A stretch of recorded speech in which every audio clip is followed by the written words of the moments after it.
Hey everybody, thank you for joining me on 45 RPM. You know, I better get this out while I've got it on my mind. I've been thinking about it, mulling it over, and I don't want to lose it. So I figure I'll go ahead and do it right here in the car. I hope that's okay with you.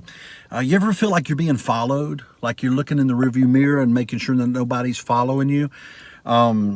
Had something happen recently that makes me think about that. People listening, people watching, people paying attention, stalking, those kind of things that make you kind of look over your shoulder. Going to talk about that today on 45 RPM.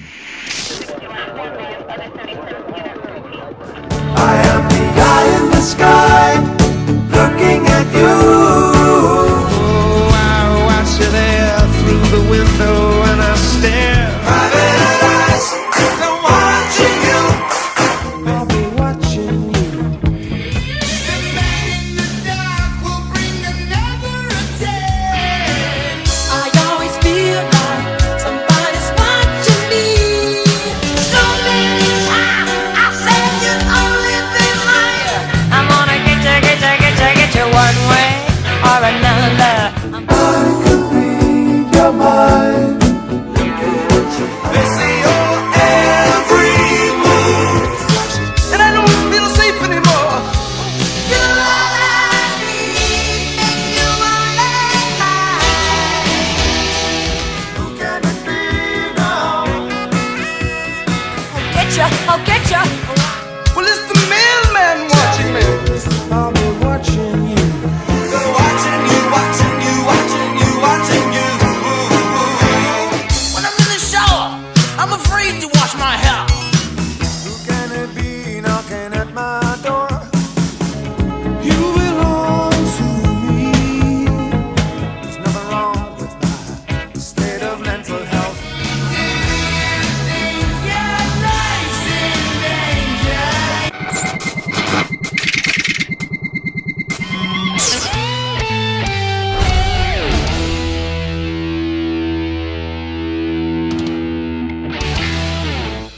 Yes, so I'm on the phone with this guy. He had told me, if you ever need any help, give me a call. So I had this thing that I had to do. I didn't know how to do it. So I gave him a call. I said, listen, I'm at a total loss. I don't know how to do this. This is new to me. I've never done this before. And you had mentioned that if I needed help to give you a call. Well, he thought that it was silly that I called him and told me that I just didn't want to try and I had a bad attitude, blah, blah, blah. So, I mean, it was kind of a useless call, I guess. But anyway, the problem was whenever I got off the phone, immediately my phone rang again and I looked and it was him.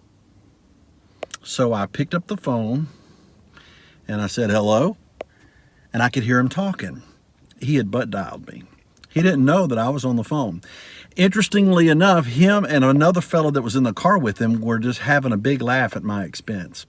He was telling him about I had said this, I had said that, this is what I was doing. The guy in the car was laughing, saying, what an idiot, this kind of thing, and kind of really just making fun of me, having a big time about it.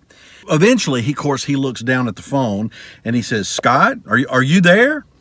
Yeah. Oh, well, how long have you been there?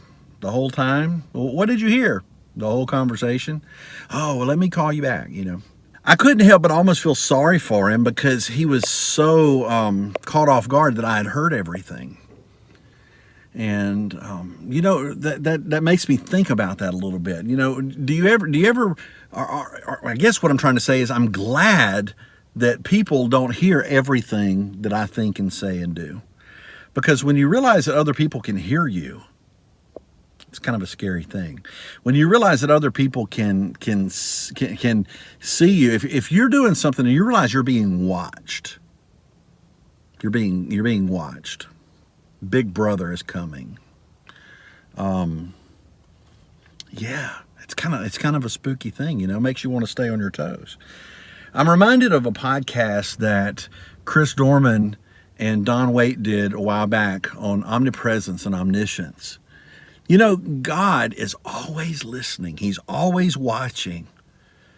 And that should change our actions. It should change the way we behave. Because, the way he behaved, that fella behaved whenever he knew I was on the phone was one way. The way he behaved whenever he didn't know I was on the phone was another.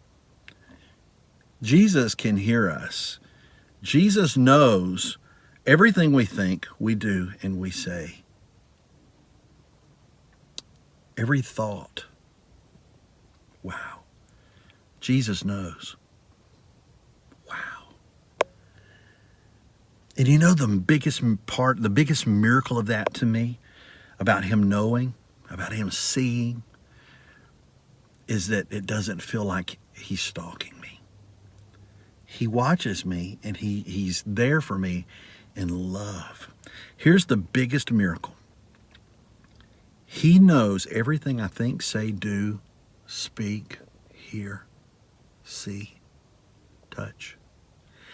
And he died for me anyway. While we were yet sinners, Christ died for us.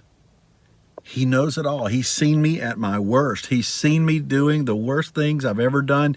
You know, if I were to open up my brain and hand it to you on a plate and say, here's everything I've ever thought, y'all would stop watching right now. If I were to open up my heart and say, here's everything I've ever felt, you would push the stop button. He knows it all. He knows more about me than I know about myself. And he died for me anyway. He loves me that much. Folks, that's not a stalker. I was talking with Chris, and he lived in Southern California whenever the Night Stalker thing was going on, and people were scared to death. We don't have to fear God out of a fear of scary fear.